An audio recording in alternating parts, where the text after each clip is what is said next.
Hello అండి అందరికీ. Welcome to my channel. ఇంకా ఈరోజైతే శివరాత్రి సందర్భంగా ఉదయాన్నే తెల్లవారుజామున్నే ఇంట్లో పూజ చేసుకున్నాం. అలాగే గుడికి వెళ్ళి అభిషేకం చేయించుకున్నాం. స్వామివారికి చక్కగా దీపాలు పెట్టుకున్నాం. ఈరోజైతే చాలా బాగా నా పూజ అయితే జరిగింది.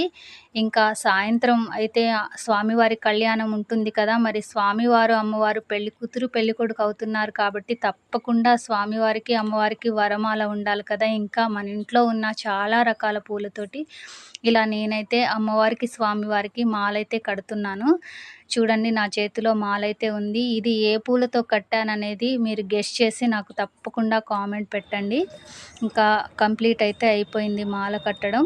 ఇంకా సాయంత్రం పూజకైతే ఇంకా రెడీ చేసుకునేవి ఉన్నాయి. మరి మీరెలా జరుపుకున్నారనేది నాకు తప్పకుండా కామెంట్ పెట్టండి. మన ఛానల్‌ని సబ్స్క్రైబ్ చేసుకోవడం మాత్రం అస్సలు మర్చిపోకండి. Thank you.